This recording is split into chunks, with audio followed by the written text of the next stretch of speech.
Esta mañana les felicito por estar aquí. Espero que disfruten este día de estudiar juntos la palabra de Dios. Tenemos un día largo por delante, así que espero que tengan buen ánimo, pero espero también que podamos juntos aprender bastante la palabra de Dios. El libro de Colosenses. Les confieso que es un libro favorito para mí, porque fue el libro que Dios usó para mi conversión. Así que es un libro que yo he valorado mucho y también he estudiado bastante para poder servir al Señor aquí en el Perú. Así que les invito a tener sus Biblias abiertas en la carta de Pablo a los Colosenses. Vamos a empezar con una introducción esta mañana. El tema general para la conferencia es la gloria de Dios. Vamos a ver que es un tema fuerte aquí en esta carta a los Colosenses. Pero una carta escrita a una iglesia muy particular. Y ustedes, como personas que se interesan en enseñar la Biblia, sabrán que es muy importante saber a quién está dirigida la carta. Y este día vamos a estar familiarizándonos bastante con la iglesia en Colosas. Así que vamos a conocer un poquito de la iglesia en esta ciudad.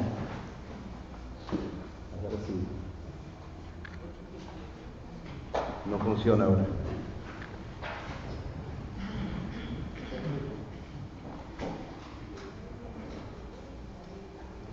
Ahí está, muy bien. Ahora, empecemos, hermanos, pensando esta mañana en cuál es la misión de la iglesia. Podemos resumir la misión de la iglesia en tres áreas principales. En primer lugar, tenemos que predicar el evangelio, ¿no es cierto? Pero también tenemos que vivir el evangelio. ¿Cuál será más fácil? ¿Predicar o vivir? Vivir. ¿Más fácil? Yo encuentro más difícil vivir. Es fácil predicar.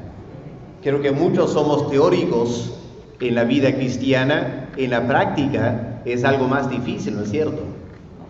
Pero también tenemos que defender el evangelio. Así que tenemos tres grandes tareas por delante: predicar el evangelio, vivir el evangelio y defender el evangelio.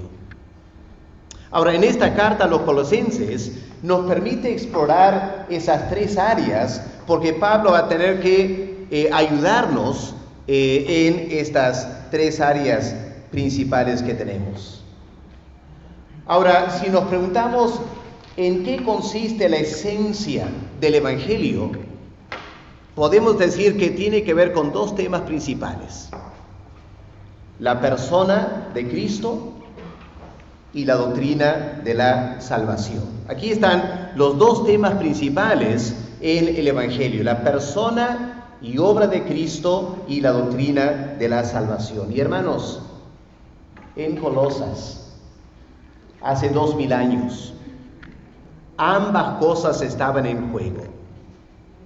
Y por eso el apóstol Pablo escribe esta carta a los Colosenses, porque Pablo estaba preocupado que la iglesia estaba corriendo el riesgo de perder la sana doctrina de la persona de Cristo y también, por ende, perder la sana doctrina de la salvación. Y hermanos, me atrevo a decir esta mañana que me parece que 2000 años después, en muchas partes del mundo, eso es exactamente lo que está pasando. Y ha llegado al Perú también. El hermano Dirk conoce Alemania, yo conozco Inglaterra. Dos países que han sido grandemente bendecidos con el evangelio, pero que hoy en día la mayoría, diría, de las iglesias, tanto en Alemania como en Inglaterra, han perdido totalmente la doctrina sana de Cristo y de la salvación. Una larga historia. Perú, me parece, estamos empezando ese proceso. Ya hay vientos de corriente soplando en nuestro país que están atentando contra la doctrina bíblica de Cristo. y también contra la doctrina bíblica de la salvación. Y por eso esta carta de Pablo a los colosenses resulta ser una carta muy importante para nosotros poder considerar. Vamos a empezar viendo algo de la ciudad de Colosas. Hoy en día ha quedado en ruinas, ya no hay casi ni restos arqueológicos para encontrar ahí en Colosas. Está situado en un valle del río Lico, no un río muy grande, en una zona volcánica, montañosa. En el tiempo de Pablo, la ciudad de Colosas abarcaba ambos lados del río Lico. Algo del cuadro, la escena, para que podamos en nuestras mentes volver 2000 años atrás. Obviamente los campos de cultivo habrán cambiado, pero algo de esto fue lo que el apóstol Pablo o los hermanos en Colosas conocían bien. Ahora aquí tenemos las ciudades que están, aquí está la ciudad de Colosas, muy bien, Colosas aquí, y dos ciudades cercanas, Hierápolis y Laodicea. Río abajo entonces de Colosas estaban estas dos ciudades, Hierápolis y Laodicea. Estaban más o menos a 160 kilómetros de la ciudad de Éfeso, la capital de toda la zona, Éfeso, aquí, la capital de toda la provincia de Asia, unos 160 kilómetros estaba distante Colosas de Éfeso. Ahora, estas tres ciudades eran por étnicamente frigias, pero más o menos por el segundo siglo antes de Cristo, habían trasladado muchos judíos de Babilonia, de esa parte del mundo, hacia esta región de Colosas, Hierápolis y Laodicea. Una vez que los judíos se establecieron en Colosas, entonces muchos otros judíos también acompañaron, y para el tiempo de esta carta se calcula que habían, a lo menos en Laodicea, 11.000 judíos. Así que tenemos que imaginarnos una zona, por etnia eran frigios, pero los judíos habían colonizado, poblado ahí, había una gran cantidad de judíos. Ahora, no sabemos exactamente cuándo se fundó la ciudad de Colosas, pero ya 480 años antes de Cristo era una ciudad bastante importante. Así que medio milenio antes de este tiempo que estamos estudiando esta carta, la ciudad de Colosas era una ciudad importante. Era importante por una razón en particular. En las montañas, en las zonas que hemos visto en el mapa, en las imágenes, criaban ovejas. Las ovejas producían bastante lana de buena calidad. La tenían de un color rojo y en base a ese material se hizo rica la ciudad de Colosas. Lamentablemente para el tiempo de Pablo, Colosas había bajado bastante en su importancia. Las otras dos ciudades, Hierápolis y Laodicea, eran mucho más importantes. Laodicea era la ciudad más poblada en ese tiempo, y Laodicea vino a ser la capital de la región, la capital política, era Laodicea. Estaba a cargo de más o menos 20 ciudades, entonces una ciudad, Laodicea, de bastante peso. Hierápolis era una ciudad interesante porque, como el nombre indica, polis, ciudad, hieros, vinculado con el templo. Así que Hierápolis era literalmente la ciudad del santuario o la ciudad sagrada.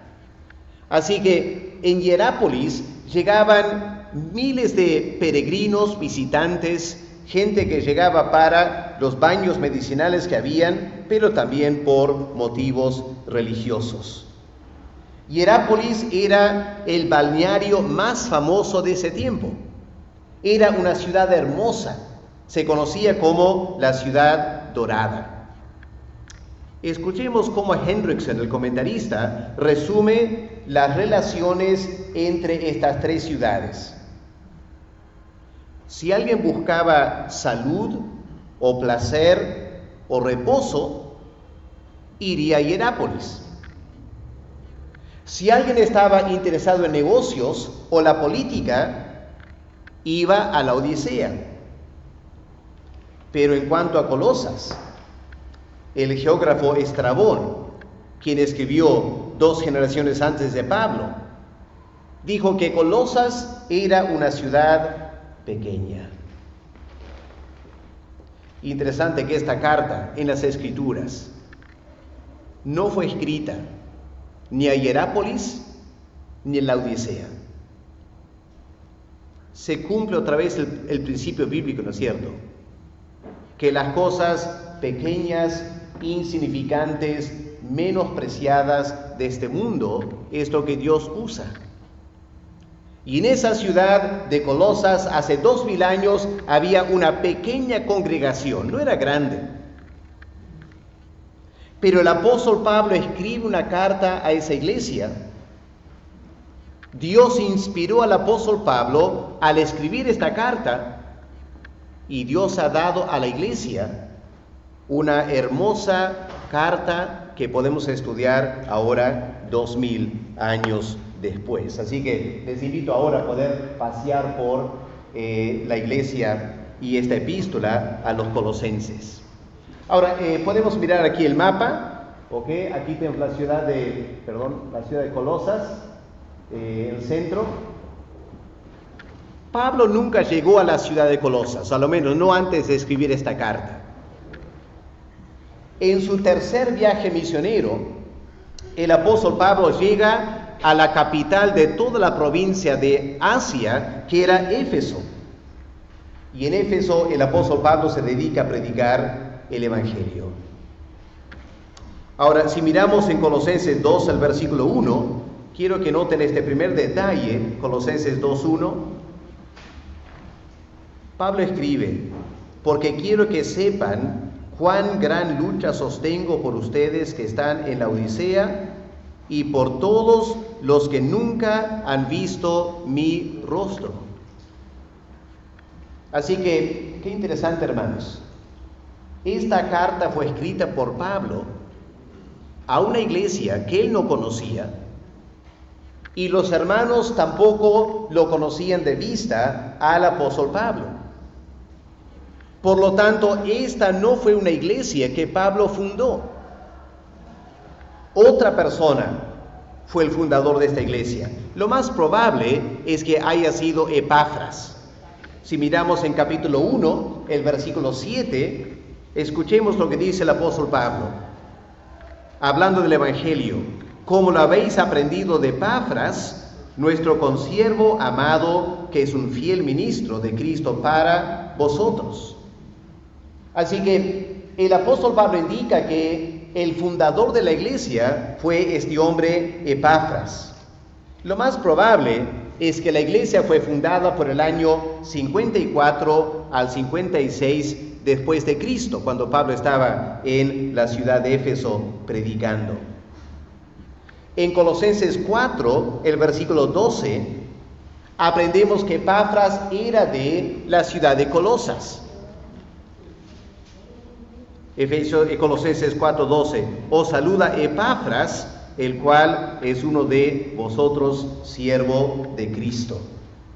Así que qué lindo, hermanos. Lo que probablemente pasó es que mientras Pablo estaba predicando en Éfeso, Epafras, que era de Colosas, hace un viaje a la capital de la provincia, Asia, y en Éfeso, Epafras escucha el Evangelio. Y como ha pasado mucho aquí en Perú, ¿no es cierto? ¿Cuánta gente ha ido a una ciudad grande, ha escuchado el Evangelio y luego han llevado el Evangelio a su ciudad más pequeña?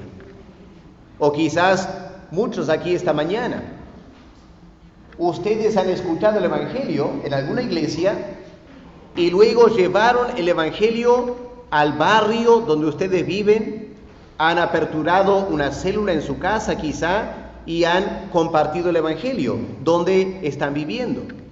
Eso fue lo que Epafras hizo. Él escuchó el Evangelio y luego llevó el Evangelio a la ciudad de Colosas para poder fundar la obra. Ahora, habían otros miembros de importancia también en la iglesia en Colosas, por ejemplo, Filemón.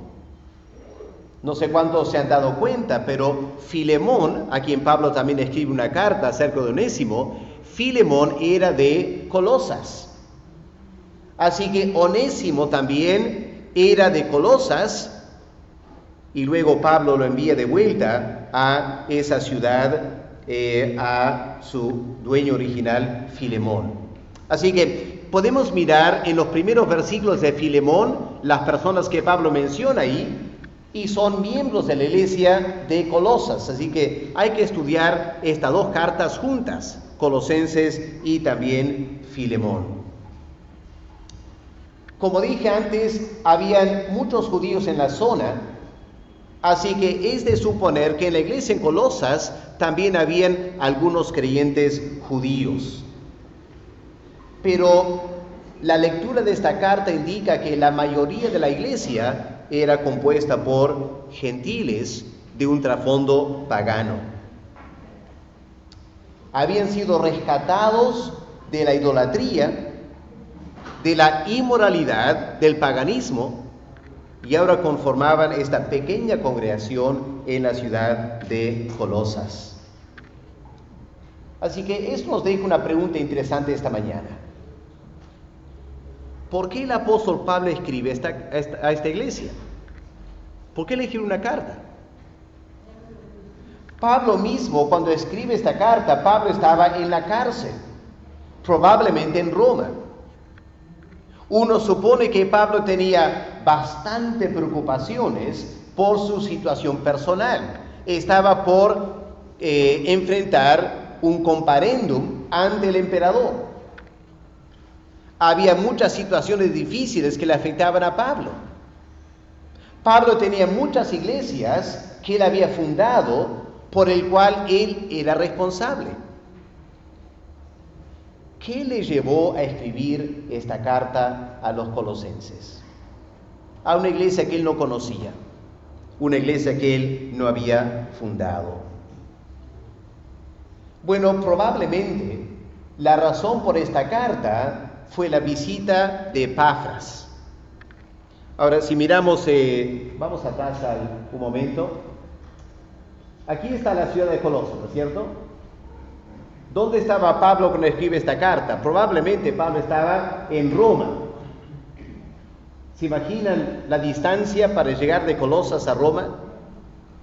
Colosas, un pequeño pueblo. Y un hombre, el fundador de la iglesia, Epafras, él hizo el largo viaje de Colosas. Se supone había que ir por tierra a Éfeso. En Éfeso tomar un barco a Grecia, de repente cruzar un poco de tierra, tomar otro barco para ir hasta Roma. Era un viaje largo, incómodo. Epafras fue a visitar al apóstol Pablo, y Pablo se entera a través de Epafras que habían surgido varios problemas en la iglesia en Colosas. No problemas superficiales, como de dos creyentes que se peleen un poquito. Ya hay mucho de eso en las iglesias, ¿no es cierto? Situaciones incómodas, difíciles, donde hermanos no se están llevando bien. El pastor tiene que dedicarse a la tarea pastoral. Hermanos se enferman. El pastor tiene que visitar. Lo que le preocupó a Pablo no fue ni las enfermedades de hermanos en Colosas, ni el hecho que algunas personas quizás no se llevan bien en la iglesia. Lo que le preocupaba a Pablo era algo mucho más fundamental. Enseñanzas estaban entrando a la iglesia que amenazaban con socavar la fe de los creyentes. Ahora, los estudiosos, como se imaginan, han escrito un montón de libros y doctorados sobre cuál fue la herejía en Colosas. Y la verdad es que no estamos seguros exactamente cuál era la herejía. Algunos dicen que era un gnosticismo incipiente. Otros dicen que era una suerte de pensamiento sectario de los judíos. El apóstol Pablo no define cuál era la herejía en Colosas, pero habían 2 o 3 elementos importantes. En primer lugar, había un ritualismo judaico que estaba empezando a afectar el pensamiento de los creyentes en Colosas, ¿ya? Ritualismo judaico. Pero también mezclado con una suerte de misticismo oriental. Ahora, estas cosas más adelante formaron el gnosticismo, pero estamos unos 100 años antes del florecimiento del gnosticismo. Así que vamos a mirar algunas de las cosas fundamentales que estaban afectando a la iglesia. Vamos. Lo que podemos poner entre comillas, la herejía de Colosas, a lo menos abarcó los siguientes 4 elementos. En primer lugar, había lo que Pablo llama una filosofía falsa. Colosenses 2, el versículo 8, el apóstol Pablo habla a la iglesia, advierte a la iglesia del peligro de ser engañados por filosofías. Mirad que nadie os engañe por medio de filosofías. Ahora, vamos a estudiar esto más adelante. La palabra filosofía significa simplemente el amor al conocimiento. La iglesia cristiana no tenemos por qué tener miedo de filosofía en general. Todo creyente debe amar la sabiduría. Pero también hay una tendencia en la filosofía a alejarse de la revelación bíblica. Y eso fue lo que estaba pasando en Colosas, y eso preocupaba al apóstol Pablo. Algunos pensamientos filosóficos estaban negando la suficiencia de Cristo y su preeminencia. Y hermanos, hoy en día, eso es exactamente lo que está pasando en algunos sectores de la iglesia evangélica. Como dijo el hermano Dirk, yo tengo ya varios años en Perú trabajando. Les confieso que cuando primero vine al Perú, jamás pensé en el Perú tener que tocar temas como la teología liberal. Porque la iglesia evangélica en el Perú parecía una iglesia sólida, bíblica, bien fundamentada. No parecía que había corrientes de falsas enseñanzas afectando a la iglesia evangélica. Así que cuando yo empecé a enseñar en seminarios en Perú, yo decidí jamás tocar aspectos de la teología liberal. Ahora me doy cuenta que fue un error, porque ya están entrando en el Perú, en iglesias evangélicas, corrientes bastante peligrosas para el pueblo de Dios. Yo no sé cuántos de ustedes estarán enterados de estas cosas. Deben estar enterados, deben preocuparse, porque en las redes sociales aquí en Perú y en América Latina ya están avanzando bastante diferentes filosofías que atentan contra la persona de Cristo, la suficiencia de Cristo. Eso vamos a estar estudiando más adelante. Un segundo problema en Colosas era el ceremonialismo judío. Si miramos capítulo 2, el versículo 11, ¿qué dice el apóstol Pablo ahí? En él también fuisteis circuncidados, hablando a gentiles, pero no una circuncisión física, sino una circuncisión espiritual. ¿Pero por qué Pablo menciona eso? ¿Por qué Pablo usa una palabra judaica, circuncisión, para hablar a gentiles? Da a entender que había una corriente entrando a la iglesia de los judíos que había que cumplir este rito de la circuncisión si uno quería ser realmente salvo. O miren también en el capítulo 2, versículos 16 y 17. El apóstol Pablo advierte a la iglesia que nadie os juzgue en qué cosas: comida, bebida, días de fiesta, luna nueva, días de reposo. ¿Qué es todo eso, hermanos? No son conceptos paganos. Los paganos comían cualquier cosa, ¿no es cierto?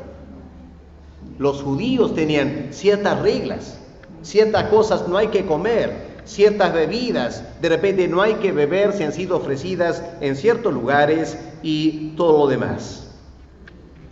Estas cosas estaban entrando en la iglesia. Como hoy en día también a veces, ¿no es cierto?, hay una tendencia a querer judaizar la iglesia evangélica. No sé si han notado eso. Ciertos grupos les encanta mencionar cosas judías, usar palabras judías, enfatizar el valor de exégesis judía, etc. Y tenemos que tener cuidado de que no seamos desviados de la sana doctrina por una tendencia al judaísmo en iglesias evangélicas también en el Perú, América Latina. Así que una segunda tendencia, las ceremonias judías. En tercer lugar, algo muy extraño, capítulo 2, versículo 18, el culto a los ángeles. Ahora, los judíos tenían esta creencia de que en el monte Sinaí, cuando Dios dio la ley a través de los ángeles. Y también había en el Antiguo Testamento varias referencias, no solo a ángeles, sino a rangos, serafines, querubines. Y parece que a algunos judíos les encantaba indagar todo esto de los ángeles y estaban dando la impresión o enseñando que el creyente también debe tomar contacto con los ángeles, debe quizás adorar a los ángeles. Otro gran peligro porque reemplaza a Cristo. En América Latina, la Iglesia Católica no adora a los ángeles, pero hay una tendencia a venerar a los santos, a la Virgen María. Eso desplaza a Cristo. Yo sé que la Iglesia Católica lo negaría. No estamos reemplazando a Cristo. Cristo tiene su lugar. Pero si tú hablas con católicos, vas a encontrar que el católico es devoto de cierto santo, cierta imagen, la Virgen María, y Cristo es desplazado. Así que hay que tener cuidado con esa tendencia. Y finalmente, en cuarto lugar, una tendencia al ascetismo. En capítulo 2, versículo 20 en adelante, Pablo dice: si ustedes han muerto con Cristo, ¿por qué si ustedes viven en el mundo se someten a preceptos, tales como no manejes, ya no toques, no gustes, en conformidad a doctrinas de hombres, mandamientos humanos? El gran problema del ascetismo. El ascetismo que viene no tanto del judaísmo, aunque hay un elemento de eso, pero más de la filosofía neoplatónica, que enfatizaba, a lo menos cierta parte de esa filosofía, enfatizaba: hay que tener cuidado con todo lo que es material, porque lo material es pecaminoso, y en Colosas se estaba enseñando un ascetismo falso. Así que, hermanos, vemos estas cuatro cosas aquí. Imagínense una pequeña congregación en Colosas. Estas cosas estaban afectando a la iglesia. Y el apóstol Pablo escribe esta carta a los colosenses para hacer una cosa principal. ¿Qué es la esencia de esta carta? Lo que Pablo quiere hacer es enfatizar la grandeza de Cristo. La grandeza de Cristo por encima de cualquier corriente filosófica. La grandeza de Cristo por encima de cualquier ceremonia. La grandeza de Cristo sobre todos los ángeles. Y la grandeza de Cristo sobre el ascetismo. El gran lema de Pablo en esta carta es: en Cristo tenemos todo lo que necesitamos. Ustedes están completos en Cristo. ¿Cuál es la esperanza de gloria? Cristo en nosotros, la esperanza de gloria. Así que en esta carta vamos a notar cómo el apóstol Pablo destaca la gloria, la grandeza del Señor Jesús. Y Pablo niega el valor de las ceremonias judías. Las niega rotundamente. Desacredita el culto a los ángeles. El apóstol Pablo pone en tela de juicio la filosofía humanista y niega el valor del ascetismo en la lucha contra la carne. Quiero que noten el versículo 23. Capítulo 2, versículo 23. Tales cosas tienen a la verdad cierta reputación de sabiduría y en culto voluntario, en humildad y en duro trato del cuerpo. Pero noten lo que Pablo dice aquí. No tienen valor alguno contra los apetitos de la carne. Lo que recalco. Este duro trato del cuerpo no tiene valor alguno contra los apetitos de la carne. Como evangélicos somos herederos de la Reforma Protestante, ¿no es cierto? ¿Se acuerdan lo que Martín Lutero aprendió como monje? Luchando contra la carne. ¿Qué hacía Martín Lutero?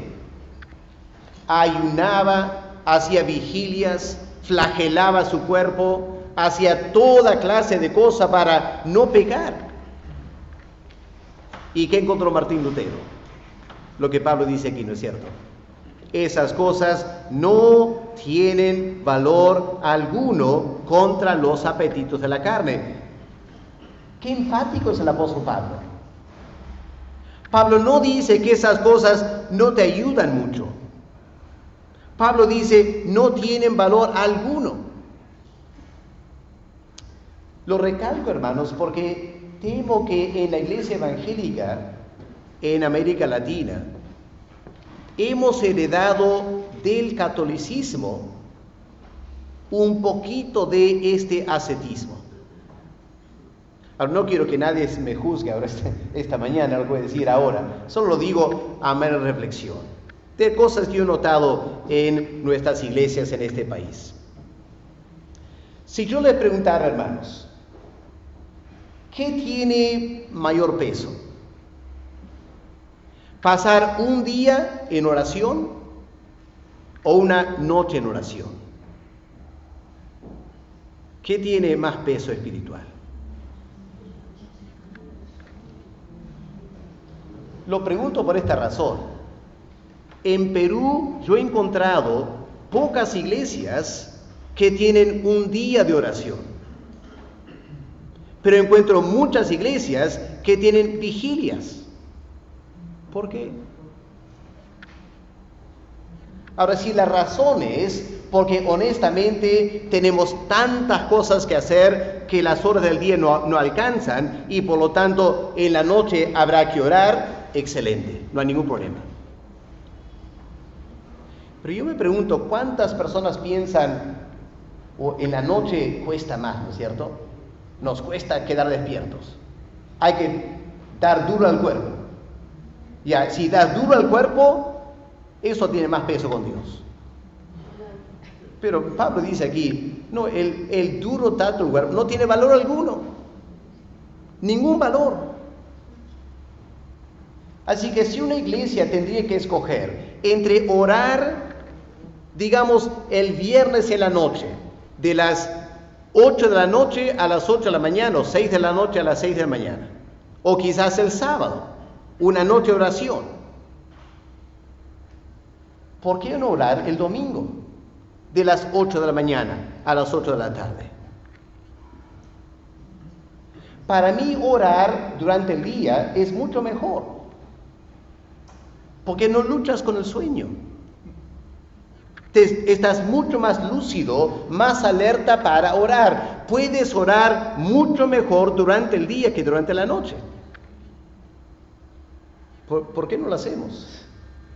Porque hay vigilias, no días de oración. Este concepto católico del ascetismo, de que lo que te cuesta más, tiene más valor. No estoy criticando las vigilias, ¿ok? Excelente, orar toda la noche. Pero ¿cuántas veces los hermanos, al querer orar toda la noche, a las 2, 3 de la mañana ya están cabeceando? Y para no cabecear hay que tener su caldito a medianoche, su cafecito a las 2 de la mañana, un intento de mantener el cuerpo despierto.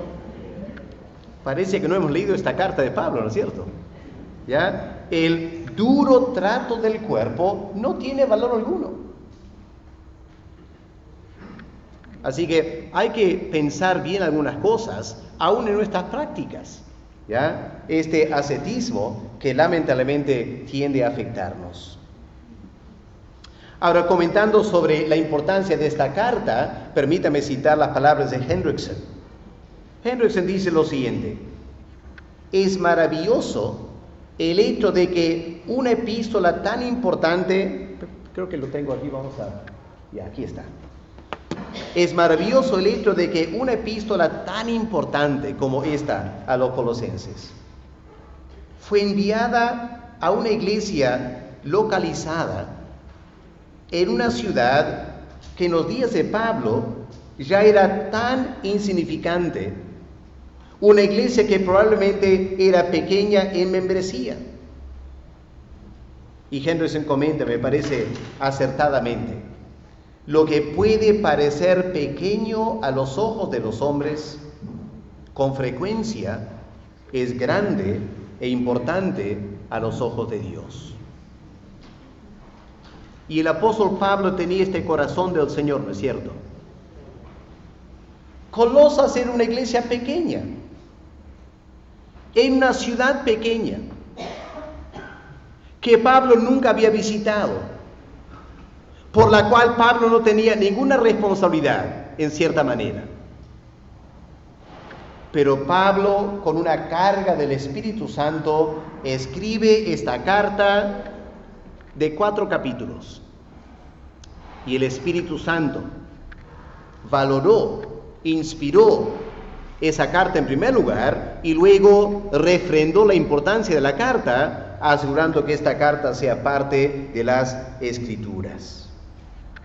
Así que, hermanos, este día vamos a estudiar una carta que cualquier persona en ese tiempo quizá pasaría por alto, pero una carta de gran importancia que Dios ha puesto en el canon bíblico para nosotros. Ahora, para ir terminando, en capítulo 4, el versículo 16, notamos que esta carta a los colosenses en realidad era una suerte de carta circular. Miren lo que leemos en capítulo 4, versículo 16. Cuando esta carta, Colosenses, haya sido leída entre vosotros, haced que también la lean en la iglesia de los laodicenses, y que la de Laodicea la leáis también vosotros. Así que Pablo escribe esta carta a los colosenses, pero Pablo se da cuenta, he escrito cosas muy importantes aquí. Así que cuando ustedes hayan leído esta carta, compártanla con la de Laodicea. Y la carta que ya escribí a Laodicea, léanla ustedes también. Pero no tenemos la carta a Laodicea. Esa carta ha sido perdida en la historia. No porque el contenido no era importante, simplemente porque el Espíritu Santo no vio a bien dar a la Iglesia Universal la carta a Laodicea. Pero esta carta a los colosenses, qué interesante. La carta a la ciudad pequeña ha sobrevivido el canon. Y la carta a la ciudad grande, la capital, ha desaparecido. Porque Dios valora lo pequeño, no lo grande. Pero al indicar que la iglesia en la Odisea debe leer esta carta, es porque los problemas en la iglesia en Colosas estaban también afectando a la iglesia en la Odisea. Y seguramente también estaba afectando a la iglesia en Hierápolis. Era un problema general. Y Pablo quiere que los hermanos puedan leer esta carta a los Corintios. Terminamos mirando el autor y la fecha. Algunos supuestos académicos les ha gustado siempre cuestionar la genuinidad de esta carta, pero la carta indica claramente que Pablo fue el autor de esta carta.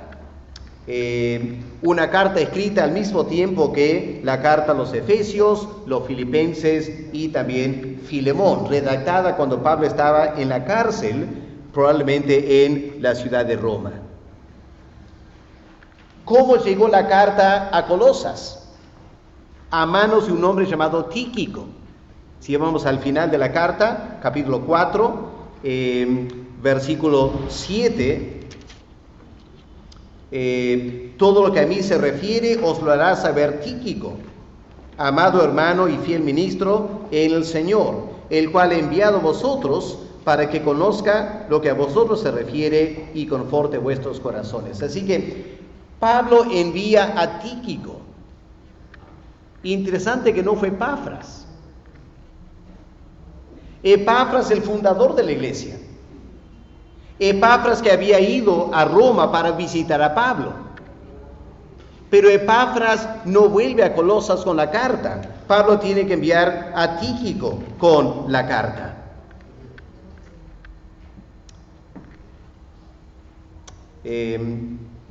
Así que hay que imaginarnos este hombre viaja de Roma, el largo viaje por mar y por tierra para llegar a la ciudad de Colosas con esta carta. Más o menos el año 61 al 63 después de Cristo.